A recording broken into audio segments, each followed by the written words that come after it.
My name is Baron Rogers. We certainly want to welcome you to this session.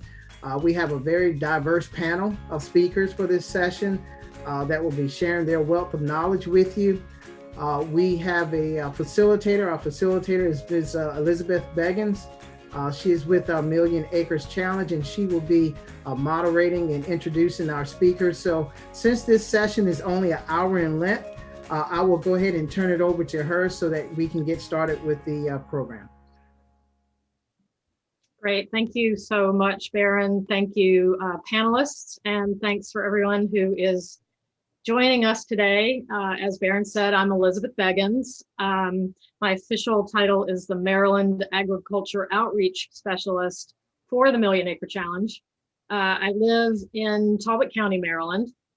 I've been here for about 27 years. I'm not a native, and I spent about a little over a decade of that time as a market farmer, growing specialty crops and pastured laying hens before shifting over to a farm service focus. Next slide, please. So let's see, we'll skip over, I think, that one and move on to the next one, assuming my screen is synced with everyone else's. Back just one for me, please. And just before you, I just want to make sure, okay, it's showing in Socio now. It wasn't showing at first. Excellent. Thank you. Okay, so this is just a brief overview of what you can expect today. You'll find that we're going to get through the very first part of this, the what is the Million Acre Challenge piece, pretty quickly, because we really want to leave most of the time for our farmer discussions. I do want to call attention to the open discussion portion of the agenda that's at the bottom. This is going to be participants' opportunity to ask questions of our panelists. And I really urge you to make the best of this opportunity. So, you know, stretch out your typing fingers and put your shyness aside. No question is unworthy. You've got a trio of really well-seasoned folks here who have your undivided attention. So I want to encourage you to take advantage of that. Next slide. Okay, so what is the Million Acre Challenge? As I've already said, today we're here to learn from each other, and in particular from the farmers on our panel. So I'm going to be really brief in my introduction of the Million Acre Challenge, also known as the MAC. We will be hosting soil health focused events throughout the year, and really hope you will engage with us at those. Please feel free to reach out to any one of the three of us listed on this slide if you have further questions. But I'm going to give you sort of the topsoil layer description for now. And that is that the Million Acre Challenge is a collaborative project funded by the Town Creek Foundation that includes 6 partner organizations: Future Harvest, Chesapeake Bay Foundation, Fair Farms, the Institute for Local Self-Reliance, the Institute for Energy and Environmental Research, and the Hatcher Group. The 3 of us listed here are full-time Million Acre Challenge staff, but we are supported by the work from colleagues in each of these organizations, and that hopefully helps you understand why we each have different email addresses. Next slide. So the story really of the Million Acre Challenge is it begins with those 6 organizations and all of the important work that they do individually and collectively, but it certainly doesn't end there. We also collaborate with the Maryland Department of Ag, Natural Resource Conservation Service, the MASCD, Maryland Soil Conservation District, University of Maryland Extension, many others. I really want to note here, though, and you've already heard me say it, we are a farmer-focused initiative. Our goal is really to explore ways that soil health can improve farmers' crops and their livelihoods while also contributing to positive environmental outcomes. For us, farmers are part of the solution, and we really want our work to be focused on helping them, helping you become more profitable by building soil and ecosystem health on and off the farm. So on this slide, you see some of the benefits of the Million Acre Challenge. I want to call attention really just to the first two, in particular, the Soil Health Benchmark Study, which is led by Pennsylvania Association for Sustainable Ag, or PASA, and is headed up for the Million Acre Challenge by Lisa Garfield. This offers opportunities for soil testing, access to Maryland-specific soil health data. And secondly, farmer-to-farmer networking through our regional soil health hubs and Soil Health to Go Lunch and Learn series. Our website is coming soon. We've been saying that for a while, and every time we say it, we're that much closer. And that will provide opportunities for farmers to actually enroll in the challenge. And in the meantime, I've provided a general email address on this slide that you can also use. So upcoming opportunities to give you ways to connect with us going forward. Look for us specifically at 2 events in February, the Lunch and Learn on February the 10th, and on the 23rd of February, a statewide Soil Health Hub meeting. Know that we are alive and thriving on social media, but we really need your help to boost engagement about this project. So we would love it if you would take a couple of minutes right now, or as the session goes along, as long as you can multitask, to like and follow us on Twitter, Instagram, Facebook, and or LinkedIn. Next slide. Okay, now for the reason we're all really here. We really want to thank again our panelists for joining us. Their full bios are available on the Socio platform, and there are some really worthwhile nuggets of information about those folks that I think you don't want to miss. So I really highly encourage you to hop over to the speaker section of the Socio platform and check those out. Let me just add here that this group right now is one of only a few silver linings that I can come up with related to the COVID crisis. And that is that we have access to these amazing producers who have come to us from Georgia, Indiana, and Michigan, respectively. So it's good to find a moment of gratitude, even in the midst of some of our biggest challenges. Next slide. From here, I'm going to turn the session over to our panelists, starting with Keisha, then Rick, then Jill.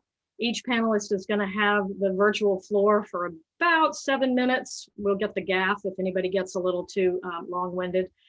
I've asked each of them to address, to the extent possible, the points on this slide.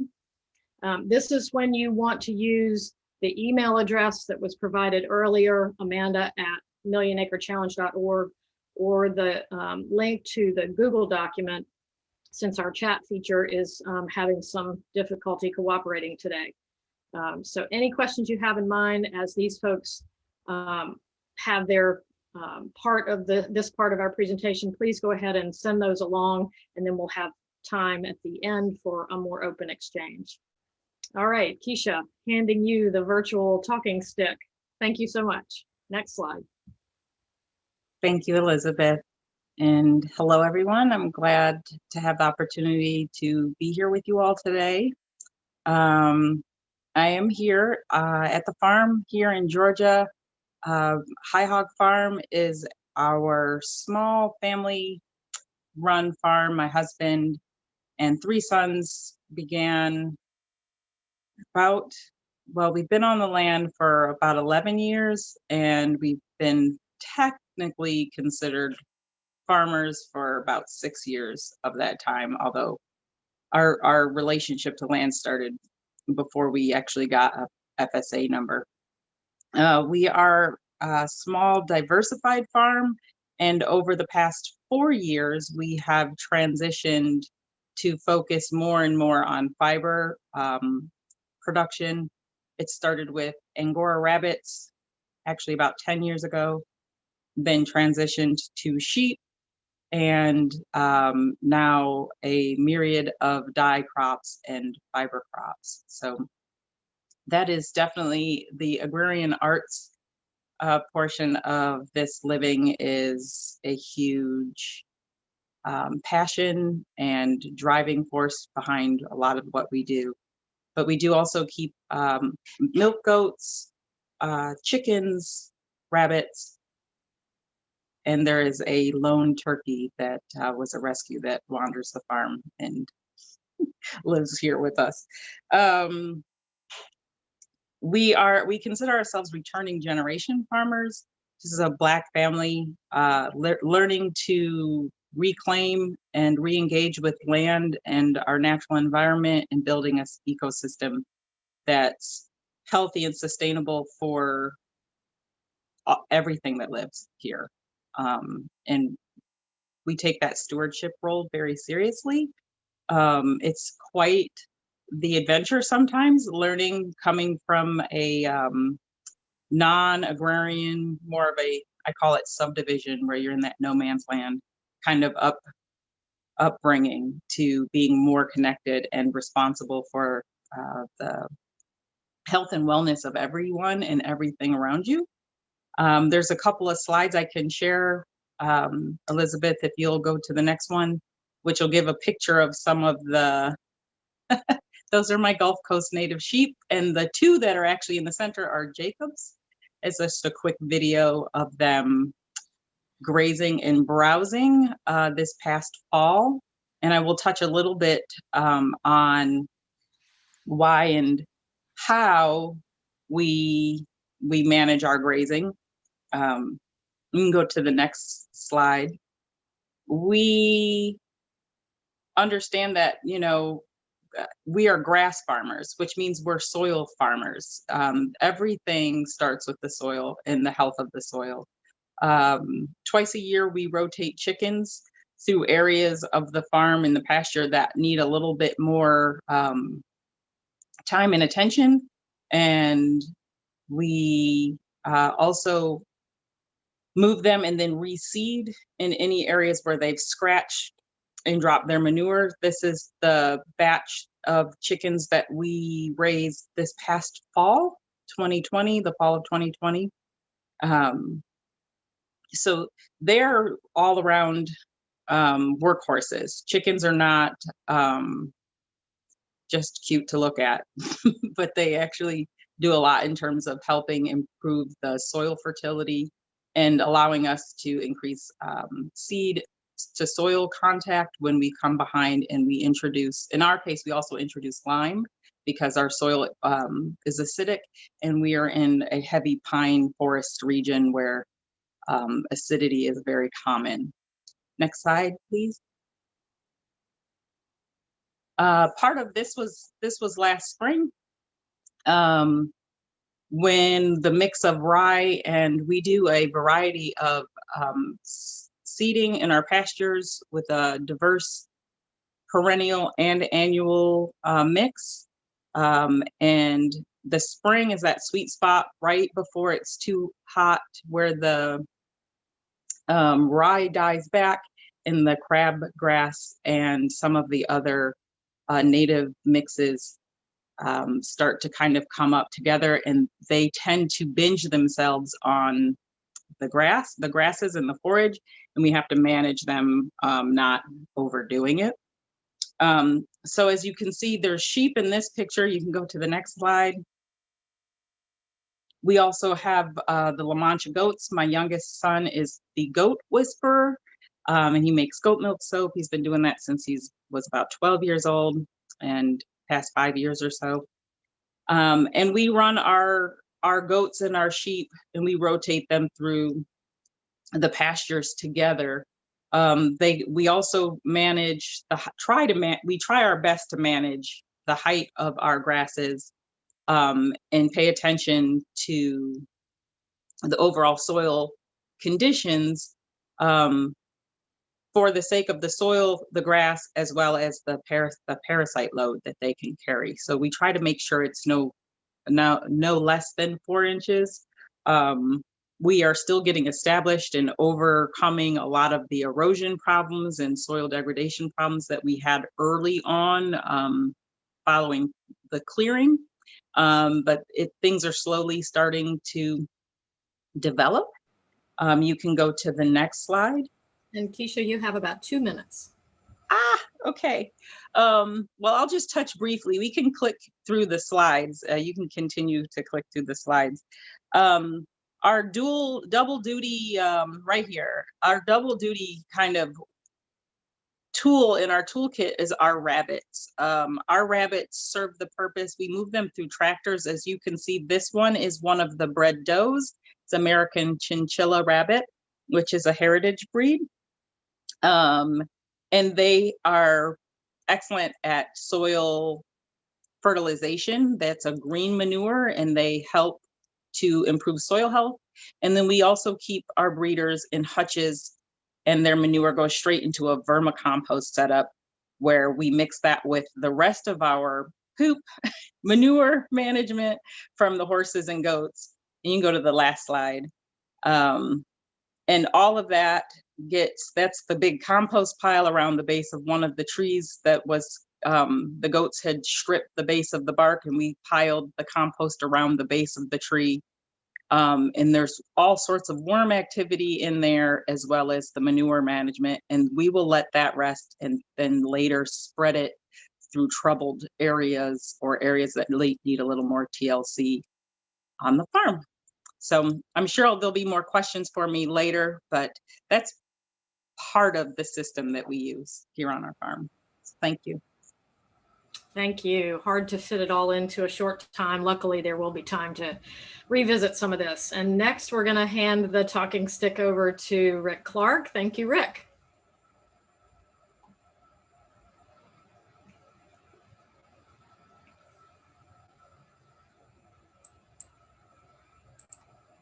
Rick, I believe you're still muted. I apologize. I just got to where I could see you. I'm sorry, I was muted. I'm very unprofessional. Sorry about that. That was a warm-up. I am honored to be here today speaking for Future Harvest Conference. It's a pleasure to be here. Thank you. I am an Indiana farmer. Like Elizabeth mentioned, we also farm in Illinois. And I know this is a project geared toward the state of Maryland, but a lot of the practices that we're doing in Indiana can work anywhere in the world. So let's get on with the show here. Next slide, please. I'm a graduate from Purdue University in School of Economics. I'm a 5th generation farmer. I've been practicing now for about 37 years. Beautiful wife, Carol, for 32 years. 2 beautiful daughters, Jessica and Rachel. And the highlight of 2020 for our family was the birth of our first grandson and granddaughter. So it's very exciting times on the Clark farm. Thank you. My father, Richard, nephew, Aaron, are on the farm as well. We've been no-tilling soybeans for about 17 years, no-tilling corn for 12, cover crops for 12, and farming green for about 10. And I'll give my definition of farming green in just a little bit. Go ahead, please. Currently, we are in a 6-crop system plus 1. No particular order. It's corn, soybeans, wheat, alfalfa, peas, livestock, and the plus 1 is regen. Regen is when you actually take acres out of production and you then have the full growing season to utilize cool season cocktails and then warm season cocktails. And then you can bring in the cocktail that you want to be available for the cash crop you're going to plant next year. And this also kind of takes out some of those excuses of I'm too far north, it's too wet here, it won't work, I've tried this, it doesn't work. When you take that acre out, there are no more excuses for timing because you've got the whole season to do it. We have 1,200 acres of certified organic, and the balance is in transition to organic, which will put us somewhere around 7,000 acres. Now, I want to stop right here for just a moment. We are certified organic, but in my opinion, we're beyond that because we are going to do this with no tillage. So we are doing all of our cropping with cover crops. The weed suppression is coming from the cover crops, and our cash crops are being planted into those cover crops when they're green. That's the farm green aspect. We use no starter fertilizer, no fungicides, no seed treatments, no insecticides. We haven't applied any phosphorus or potassium or lime in 7 years. And when you think about that, and you need to say to yourself, well, guys, he's headed for a train wreck there. Well, we still continue to soil sample. We're pulling samples. We just got our results back a couple weeks ago. Almost every field has actually increased in those P and K levels. Nothing has gone backwards. At the worst case, they've stayed the same. So those are things that I call validations. When you are able to regenerate the soil through the use of cover crops, and it's also way beyond just the use of cover crops. We're not coming out that first warm day of spring and burning all this stuff to the ground. We are letting these cover crops grow well into their maturities. So then we can take advantage of what these cover crops were intended to do for us. So it's very important to understand that I've been on this journey a very long time. You're not going to be able to listen to what we're doing and go out tomorrow and implement these changes. It takes time. But when you do get to this point, you now start taking all these inputs away. And now, in my opinion, if you take inputs away, then how can we be polluting our streams anymore, because we're not applying any of these products? So this is a tremendous way to speed up this cleansing process of the world by at least reducing some of these inputs. Now, I typically talk of myself being on an island way over to the side. That's okay. If you don't want to come over there with me, that's fine. But let's at least come some of the way, and let's start this journey. We're growing the nitrogen that we need. Everything's done naturally, and we've taken all manures away from the nitrogen process for those crops that require it. I think nitrogen can be a problem in many ways. I think it's used. I don't know what word I want to put in here, but I'm afraid that too much nitrogen at one time is being applied, and that's not good. The system can't handle large amounts of nitrogen at one time. So we need, if you're going to apply nitrogen, it really needs to be done on shorter, smaller doses over longer periods of time. Next slide, please. Here's my definition of farming green. Do we have the video to run there? I don't see the video. That's okay.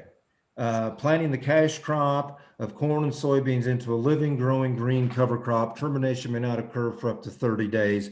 I wish the video was running. We're planting corn into 5-foot tall cereal rye, and it's just to show that it can be done. So that's fine. Let's move on. I've only got a couple minutes left of time. There's the video. Balance. What I'm referring to about everything I'm talking about is balance, a symbiotic relationship with Mother Nature, predator to prey, bacterial to fungi. Let me quickly explain those two and we'll move on. Predator to prey. One of the questions I get asked is, how can we plant non-GMO corn in the field and not use any insecticide? Well, we've eliminated the salts and the acids and the chemicals and the insecticides that are killing the beneficial species. We are heading toward balance. So whatever species preys on corn rootworm is within balance in our profile because we've not destroyed it with the synthetic attributes. Bacteria to fungal relationship. When we first started down this journey, we were a bacterial-based farm. After implementing all of these practices, we are now shifting to a fungal-based farm, which is exactly where I want to be. We want the arbuscular mycorrhizal fungi to be in charge. They are the communication backbone of this network. And it's very important that we do not destroy these communities through the fertilizers, the chemicals, or even the tillage. That's why I am so adamant about no tillage in this system. Next slide. Change is good, change is necessary, and change is the answer. I am not here to to put down the way anyone is farming. That's what I'm not here to do. I am here to show potential other ways to do things. But to make these changes, you have to have a mind shift. You have to be ready to do something different than the way your ancestors have been doing it. I'm afraid the day is coming where the way we farm may be mandated. I don't know that, but there are going to be rules and regulations, I'm sure, that we're going to need to follow a little more exact than just going out and doing whatever you want. There are nations and states starting to ban certain chemicals. The day is coming. We need to be prepared. Hey, Next Rick, slide. so we're at time, but Okay. I know you have some really exciting data in the next few slides. So let's try to circle back to those in the next segment. Very good. Thank you. Yeah, thank you so much. I had a sneak preview for what's coming next, so you guys will look forward to that. Jill, thank you for taking the last segment of this part of our program. All right. We've got to get through all the animation. This is a sneak preview. Pretty awesome. There we All go. right, so I'm planning just to go pretty quickly through our farm history and introduction to get to the good stuff. So I farm with my husband, and we've been farming for the last decade together at Green Things Farm. And in 2020, we came together with 2 other farm businesses and merged to become a farming collective. And so I'll tell you more about our story on later slides here. So we can move on. So me and Nate had Green Things Farm, and we started at an incubator program and purchased 64 acres in 2012. And one of our managers became an owner during this collective creation. And then we merged with a seed company who he had been farming on 3/4 of an acre and implementing a lot of human scale no-till practices, which kind of inspired a lot of our current practices today. And the third business is Hannah Weber. She was farming mostly salad greens at the same incubator program where we graduated from. So we can move on. So this year we did 3.5 acres in no-till vegetables, all certified organic. We have a 1/4 acre of hoop houses, a 1/4 acre of flowers, about 40 acres in cattle pasture, and we lease an additional 30 acres to make hay and have 20 acres of hardwoods. Move on here. We do produce at farmers markets. This year we had a huge success with an online store. We have a farm stand on site, and we do a CSA that's all free choice. So by the pound, people can come and choose exactly what they want each week. And we're part of an aggregated CSA that's serving a few hundred people through a hospital network. And there's also a consignment grocery store that does only local produce in Ann Arbor, which you should check out. It's called Argus Farm Stop. Next, please. And we also do cut flowers. Like I said, that's kind of my agrarian art. I liked that, Keisha. And then the seed farming is now moving on to the current property here. We can move on. And we have grass-fed cattle. We've got about a dozen, and that's my husband, Nate, getting licked by the cow, and our son, Graham. We did some bottle calves this year, which was a lot of fun, just to have them in our backyard. We can move on. So it's kind of the history of our farmland was it has been conventionally farmed for as far back as the 40s, I think. And it's very heavy clay. It's got no drainage. It's very flat. We've had trouble just getting anything to grow here at all for the first few years. And these pictures are relatively recently after we've moved to raised beds and trying to figure out drainage. So we're having a huge salt buildup problem in our hoop houses. And so one of the solutions to that was to remove the plastic. We put in drainage tile in each of the pathways, so every 4 feet. And our plan for managing them with the plastic on is to do regular flushes with the irrigation, which we've been doing. But since we have no drainage, we're kind of seeing that the water is just staying there, and so are the salts. So we can move on. We tried a lot of innovative farming practices. In our early days, we grew rye crops and did clover pathways and tried crimping into in situ mulch, and the crops kind of failed and we had huge weed problems and it really didn't work for us. And I think a lot of the problems we were having was just there wasn't enough life in the soil yet to try these kinds of practices. So next, please. In more recent years, we started doing raised beds with a rototiller having a raised bed maker on the end of it. And then we would top dress with compost, treating it like a mulch. And that was super successful. And I highly recommend that as a transition if you're going to go that method. And we've also started buying in these massive truckloads of leaves, which is a great material. It's pretty affordable and very natural, but it is full of garbage, which is a real concern that we're having. So next, please. So here's a few videos of just how we do some of our soil management techniques.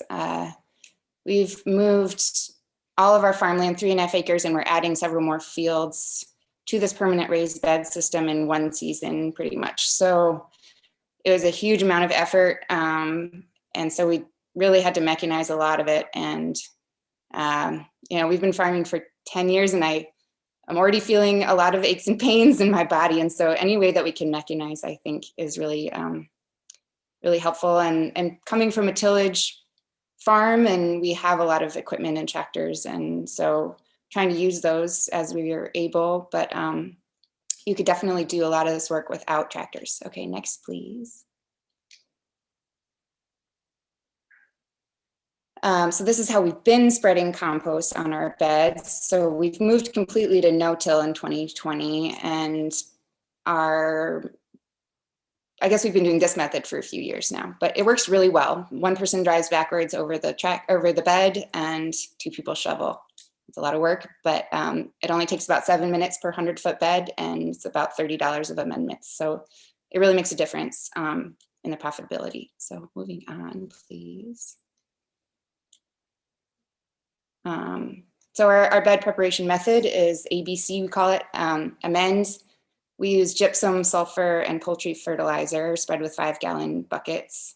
It's really a pretty small amount. And then we broad fork, and then we add compost. And we built this small manure spreader as a compost dropper this fall. And so pretty excited about how that might ease the labor on our bodies and make the system a little faster and better. It's super adjustable, so it's really adding just like a thin layer of mulch that prevents weeds from germinating and gives us a really great place to plant into. So moving on. Jill, let's let this be the last one and then we'll come back. Okay. Fungal growth that we're seeing from the wood chips, and then we're also putting in a lot of insectaries, and I'm happy to tell people more about that later. So. Awesome. I know it's hard to have this time constraint, but I'm relieved to know that we have a little time coming up here. I just want everybody to have an equal shot at the first part of this, and then hopefully lots of questions. So folks, I'm told that the chat box is now working in Socio again. So those of you out there in the audience can be hopefully popping all of your burning questions, or, you know, just things you've been intrigued by as you've heard these folks speak. And hopefully those questions will give us lovely segues to pick up the slides that we didn't get to see. But if they don't, we'll just bring them up and give you, all of you, a chance to speak to those as well. So let's see, how am I this is where the technology and the humanness interface. Yeah, I'm wondering how I can see questions. And so I'm checking my own chat box here to know how those are coming in. I tell you what, let me start us off with a question, and then we'll sort out how to get to the audience questions in the meantime. So I'm going to throw this out. All three of you can address it. If you have a slide that references this, I think, Rick, I know that you do for sure. If someone said to you, my yields are good, why do I need to worry about soil health? How would you answer them? And since I mentioned you, Rick, I'll start with you, and then others can chime in. Right. Well, that's a great question. I think there's always room to look for changes and do things in different ways. I don't know how to get to my slide, so I don't know which particular slide you're referring to, Elizabeth, but what I would say is that to be conscientious, I think you're talking about the stability slide probably. Push the button, maybe the next slide where it goes to stability. What we've found, there we go. What we found is that as we've been down this journey and we have been using the cover crops and the no-till, we have gone from almost a 29 bushel swing, which that's what standard deviation is representing, to now less than a 5 bushel swing in these corn fields. And the same things can be seen on the soybean slide. So what I would say is that the cover crops and the no-till and the conservation and the good stewardship practices have added stability to our system. And that's how I would answer that question. Keisha, Jill, either of you have interest in chiming in there? No pressure. If you just want to move on to the next question, we can do that. I guess I had some numbers just on the profitability that we could show. I think it's my final slide. But we had kind of reached a maximum profit that we were just kind of stagnant at for a while, and it really wasn't sustainable for our family. So we were trying to figure out how to make more money without doing a lot more work. And so you can kind of see here, just our income has really exploded the last couple of years since we've taken on these different practices. And we're putting a lot more money into amendments, but we're also making a lot more money. So I'd say it's worth it for just the health of your soils, and also because it's more profitable. Awesome. You want to have a chance to speak to this, or shall we move on? I have a bunch of questions from the audience in the chat too. I do see those. Okay. So the first question, great presentation. And I assume this was, I believe this goes to Jill. What farm incubator were you part of? If I heard right. Yeah. It's called Tillian Farm Incubator. It's in Ann Arbor, Michigan. And it's got a really interesting story that I'm happy to tell more about. I don't know if that's necessarily what we want to focus on right now, though.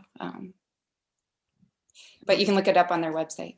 Yeah, and you guys can connect through the Socio app. If the person who asked the question can seek Jill out there, you can run down that trail together happily. Another question regarding heavy clay soil. Sounds like Green Things had an issue with converting. What would you recommend to get started on converting to more usable soil? Yeah, so kind of what we had done was very traditional organic agriculture, tillage and cultivating tractors and things like that. And it was working okay, but we've just had much more success sort of doing this deep compost mulching. And so that's really working, I know, on a lot of different farms that have challenging soils, is to do sort of adding material on top, be it leaves or compost is the most popular.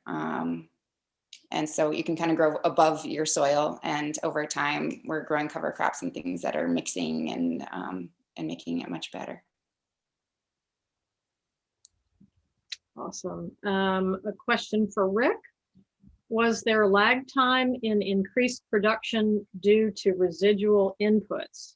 And then I'll carry on there. You stated 5th generation farm. How did your parents get on board with the switch? Very good. I'll answer that last part first. My father gave me enough rope to hang myself. So but then he quickly came around when he saw how quickly things were changing. Our soil health was changing. Our yields were staying the same, if not rising. You know, you've got to be on this journey for several years. I think I've been on 17 or 18 years, and just 7 years ago, we started taking these inputs away pretty hard. We've been taking them away for 10 or 12 years gradually. The most profitable years that our farm has seen is when we were still using a few chemicals, a little bit of nitrogen, and everything was farming green, everything. We've now stepped into this new world of organic where we're taking everything away. We're not using any tillage. I mean, this is hard. This is very hard. We're going to work through it, but it takes some time. It does take some time. And I will also say that one thing that makes this work so well on our farm is I have the support of everybody, not only the family members, but I have the support of the employees and the team members. Everyone involved is a go. So that helps when you don't have to have somebody nagging at you. Why are we doing this? We don't have that on the farm. It's all positive. Okay. I'm going to skip one question for now and come back to it. A question that we think is for Keisha. I have large animals, bison, smiley face. What the heck do you do with your animals all winter? How do you manage the mud when you, and when do you typically start re-rotating them through the grass? How long do you rest the grass in the winter? Wow, that's great. I don't know that my answer is going to be pertinent for bison. I could share that we did that I don't suggest you actually do is we give our pastures, and we're actually in that season right now, we give our pastures a rest. We do not do season extension, even though we're in Georgia, and to the chagrin of farmers all around me, we believe in resting, seasonal resting for us as well. And I think that's because we also grow and have livestock. So we keep a dry lot, a small dedicated area for our sheep, our goats, and my beloved Hercules, who is the most beautiful spotted saddle horse you've ever seen. And we also take them out to woodland graze. There is a section of woods that's right outside of our fenced area.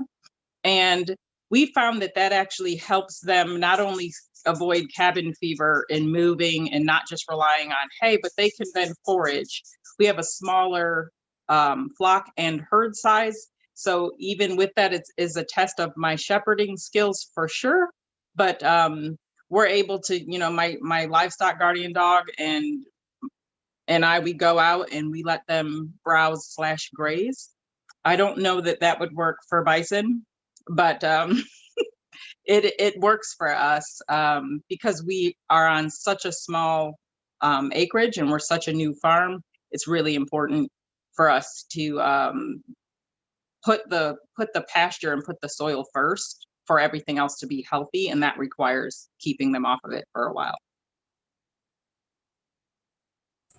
Yeah, I think that's a great perspective and something we can all think about.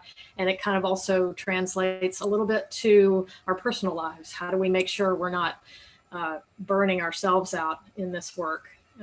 Okay, a question for all of you. Did any of you take advantage of any agency conservation programs? And if so, what was most helpful?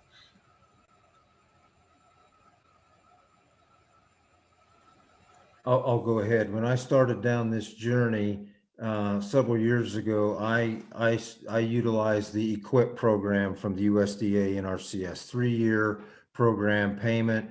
And we did, I think we did exactly what it was designed to do. It was to help us get through the learning curve. It was enough money to pay for those cover crop packages.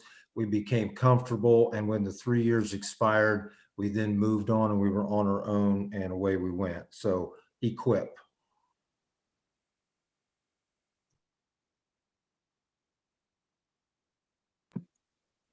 We also had money for cover cropping that helped a lot in our early days. And we had hoop house grants also from the USDA, and that really helped as a beginning farmer just to have some areas that were more profitable.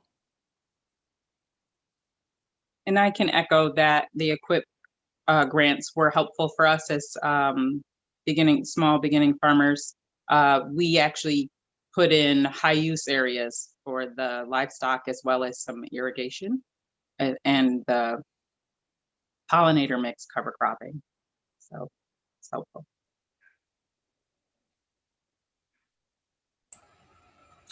That's great. And the Million Acre Challenge is, as I mentioned way back in the beginning, working actively with NRCS and others at the state level and the national level to try and further that kind of opportunity for farmers. We really believe it's very important. And to, at the very beginning, just making sure folks know what's out there and how to go about looking for it and being funded, hopefully. I want to, let's see here. I want to give us a chance to go back. It's slide number 25, Amanda, one of Rick's. And I want to just have this in front of people, and hopefully Rick will have a chance to drill down into it a little bit. I love all the ways that we use farming idioms in our regular speech. That just cracks me up repeatedly. There's a question here that says, you may have mentioned this, but what are you specifically, what are you using specifically for cover crops? I'm not clear who that's meant for, but I think you're all using some form of cover crops. So maybe we can have a chance for everybody to have some input there. I can just very quickly make a suggestion. We use a variety of cover crops seasonally, perennial and annual, but we reached out to our USDA. We had UGA has a gentleman named Philip Brown, who is a pasture specialist or pasture and grassland specialist. And he came out and walked the farm with us, looked at different areas of the land. As new farmers, just being able to read the land is something that we're developing. And he actually helped us put together a seasonal plan. And we've been 3 years into that process. And what we've been planting has been, there's a foundation and then it adjusts from season to season. And since every piece of property and every section of land and the earth we live on is different, it's really good to make sure whatever you're putting out is targeted for your space. So reach out to those resources, and that would help. And Rick, maybe you can answer that question and then also sort of reflect on how that has enabled you to reduce your inputs. Right. We're always looking for opportunities for diversification. You have to have as much diversity as possible. So cereal rye on our farm is a tremendous staple, but whenever we have the opportunity to add anything to it, we will. And what I mean by that is where we live, I'm in West Central Indiana, right above Interstate 74, we freeze here. So we have to worry about species of a winter kill.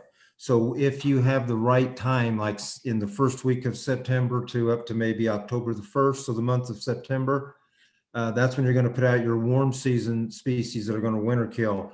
Because remember, we are mechanically terminating, so I cannot use very many perennials because I cannot control them in this system. But we do use up to 16 different species in cocktails. You want me to go ahead and you go on this slide right here, Elizabeth? Okay, go ahead and just go ahead, click. All right, diesel fuel. So what we've done on our farm is we have, by implementing these practices from 11, when you get to chemistry, please stop because that'll be the last one on the slide here. We have eliminated over 2,000 horsepower. And by doing that, we've decreased our fuel consumption by 48.5%. We no longer use synthetic N, we no longer use MAP or DAP, no longer any potash, lime, and the chemistry. So when you start to look at how you take these inputs away, now again, this is the island that I'm talking about that I'm on. I've gone to 0 on these. But if you don't have to come all the way with me, at least do part of this. Next slide. Now the next slide is going to show what this means in the money. So those same reductions now equal this kind of dollars on our farm, and that's our savings that we're saving each year on the farm.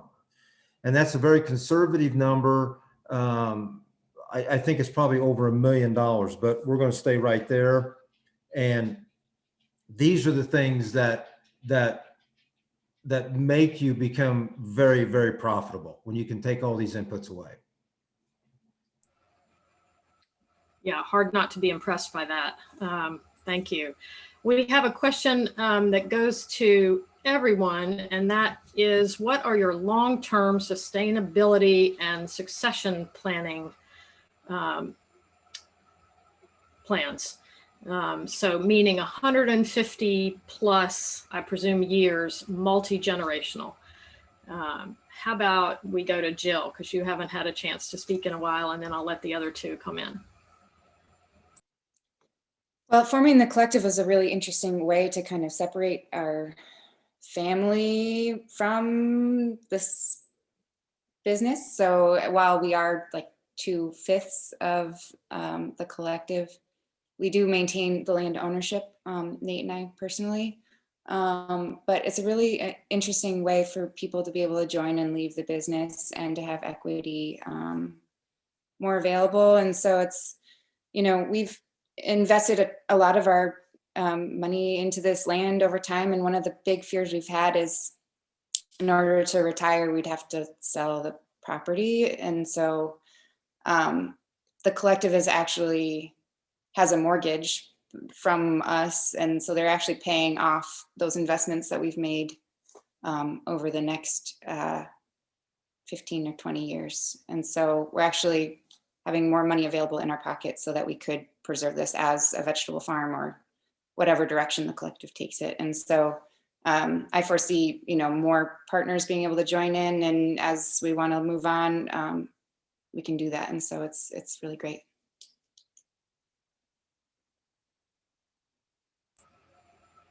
Keisha, do you have input there? The answer can be no.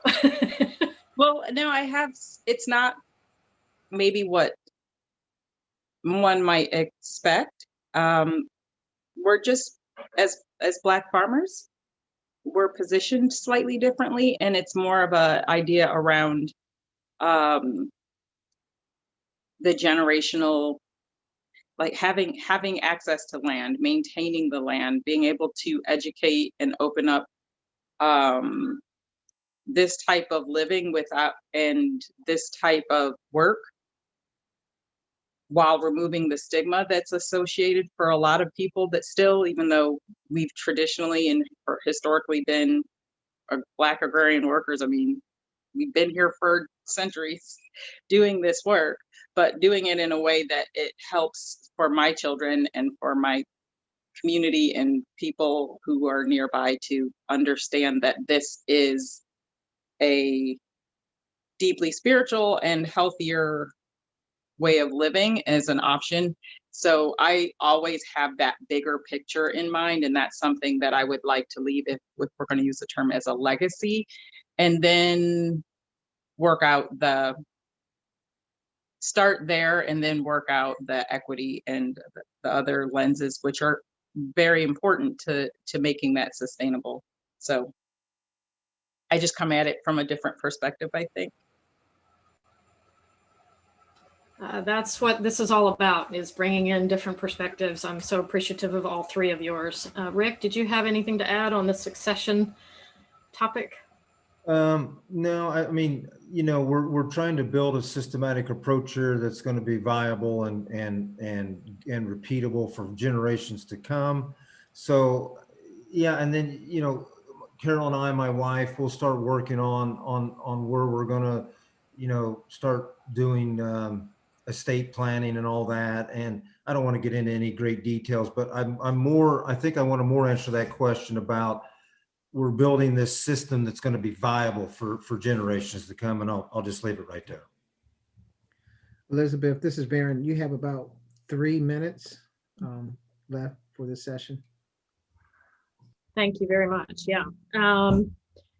And we still have a couple of questions left. Let's take a minute to answer, all three of you, what you feel is the best season to add compost.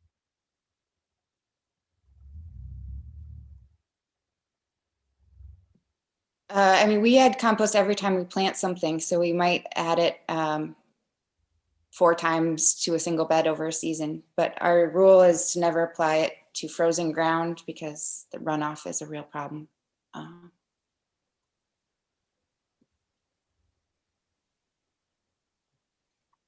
So when growing plants are there. I'm sorry, Elizabeth, what was the question? Best season to add compost. Oh, we don't add compost, so I can't help. I would say every season. Yeah, I think a lot of people would agree with that. Let's see here. Somebody's asked for more input or more, sort of dollars and cents information. I know, Rick, you had some, and Jill, you had some, and we had to sort of fly past it. I'm pretty sure that our session is being recorded, and that information will be also available in PDF form. The presentation itself, if you want to study those numbers. And then again, I just encourage you to connect with these farmers directly through the Socio app and or through their email addresses, so that you can ask those questions more specifically. And I may have missed some things. It's a little challenging to go through chat and make sure that I've picked up everything, but it looks like we're about a minute from our close. Let's just use this last minute for any sort of final words from our three panelists, sort of words of inspiration about how the dollars and cents of this works for you.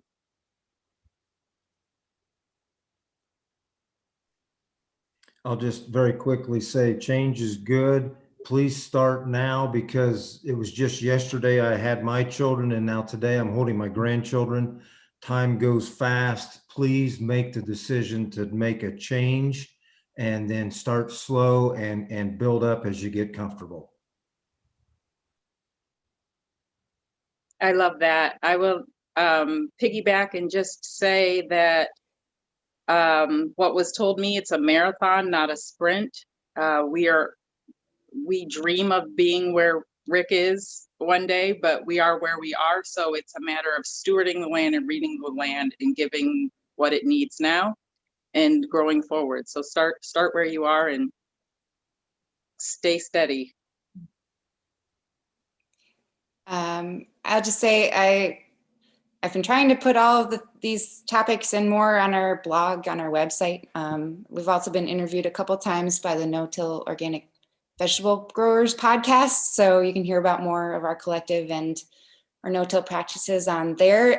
There's a No-Till Flowers podcast now that's also excellent. I'd recommend it for all farmers, even if you're not growing flowers. And Daniel May's new book, I think it's also Organic No-Till Vegetable Farm or something like that is a great resource as well.